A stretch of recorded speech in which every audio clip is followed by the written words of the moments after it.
Hey, this is Dave from Not So Ancient Chinese Secrets and DQ Studios, and I'm here to preview the prototype of the brand new MagMod flash modifiers. And I'm really excited about this because I'm a super geek for lighting, and as you can see, I've got a lot of lighting stuff that I've tried out over the years. And some stuff has stuck, and a lot of it I haven't touched or used after buying it because they haven't been travel worthy, or they haven't been robust enough, or they're just too cumbersome or too loud. And so, you know, literally, I don't want to deal with it all. But let's take a look at some of the alternatives and what this new MagMod is. It's on a Kickstarter campaign right now to start with. But yeah, just really smart design and layout. Traditionally, all the light modifiers, especially right now, the grids on the industry have been attached via Velcro, and that's interesting. Space Age from Aliens, Velcro. But you know, there's some issues with it. One of it is the noise, right? Of course.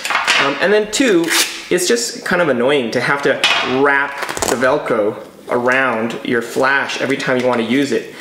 This is the Hanli Photo Velcro wrap, which I think is one of the best ones because it's got a rubberized inside. The problem is, for people like me who like to use the quick clips and want to attach the flash to your butt, it's a little bit, this still fits, but it's a little bit cumbersome there. There's another one that I tried out, the LumaQuest, I think it's called the Speed Strap, because it's got this extra section that is supposed to give it more tension, but I find that it's too narrow. If you take a look at that and compare it to the Hanli, it's just thinner, so it's not quite as good. So no good.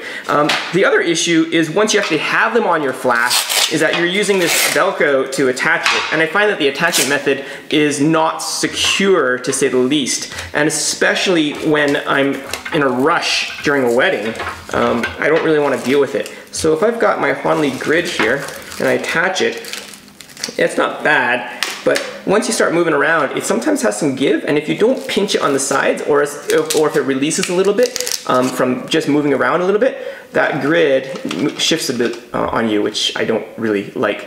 The other thing is, it's a bit, whoops, it just came off.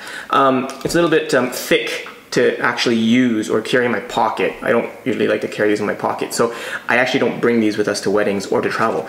And if you want to make the beam more narrow, you've got to switch your entire grid to a smaller grid pattern. So you've got to carry two of these to have options.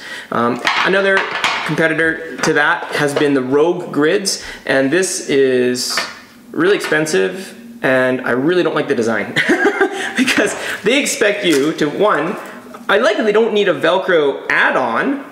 They actually have this little strap that has a bungee cord at the end, so you wrap it around and then you just kind of like snap it on.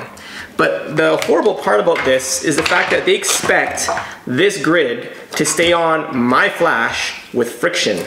Not gonna happen, because literally, whoops, yeah, if you don't put it on right, it's gonna fall off. If you knock it a little bit, it'll fall off. If you want a different grid pattern, you gotta add another one, adding to the weight, and then it'll also fall off. So all these little problems seem to have been solved by the MagMod design. And the first thing you'll notice is that you've got different parts, the MagMod grip, and that's essentially this little guy. And it looks tiny, but the genius, if I can find my flash, yeah, here we go, take it off from Rogue. Here's my Nikon flash. It's actually quite a bit of work to get it onto the flash, and so I'm gonna just wrestle with this to show you. And it's, once you get it on, it's not gonna come off. And so it's really, really strong. Yeah, okay. I just worked out, forgive me for my weakness. Yeah, those 2,000 push-ups really hurt. So it's actually made of silicone, not rubber, and so it doesn't stink. I did the smell test. And also, it can stretch over little things like even our quick clips that we attach, as long as you put them on like you suggested, and put them past the area that you want, that it gets in the way. So there it is. We've got it pretty much flush, and dude, that ain't coming off, all right? The only, we don't know how long these are gonna last because of course they're a brand new product, but the quality of the silicone looks really good. The only thing I fear is if I cut it, but that's kind of my fault. And then like silicone will rip, right? But true with anything. And it's got these little magnets inside, if you can see the back there, those two really strong magnets. And what happens with your little grids, and look how tiny these are, look how thin they are. compare that to the Hanley grid there, or to the Rogue grid here. And how do you put them on? Piece of cake. And the cool part is, because these are all silicon, they're bendy. And so if you take a look at our SB900 here, it's got this little neutral density, or sorry, the diffuser that makes it go to a wide angle, and it bumps out, which is not good to put things flush. But because it's just silicon and the magnets are so strong, it actually bumps right around it too. So you've got a nice tight pattern. And so the cool thing, this is the standard grid, and if you wanted a narrow beam, instead of having to switch this one off and grab a different one, like on the Hanley system, you just grab a second grid and boom, you've now got a tighter beam.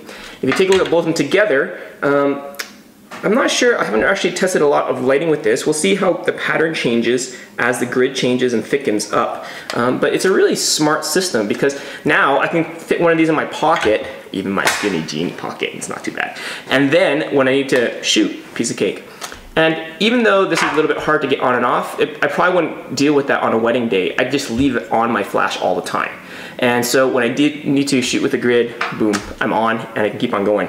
And you know, just keep on going as you need a tighter spotlight. Currently, one of my favorites is the Zoot Snoot, but I pretty much have to buy one of these every year because they get compressed. The light pattern isn't as good as the Hanley that I know of, because it isn't a grid, so there is a little bit rougher edge from the light to the shadow. But I can see myself using the Magmod because of the fact, one, it's so well designed, it's strong, it's so fast and quick to use, and it's compact so that I can actually pack it up and go with it into my travel bag. So there's a quick look at the Magmod, the design, genius. Yeah, I do highly recommend it. I haven't talked about the gels. These are a prototype, and they are going to be changing the design, and I haven't tried those out yet, but the grid design is solid, love it. And that's it for now. Thanks for watching.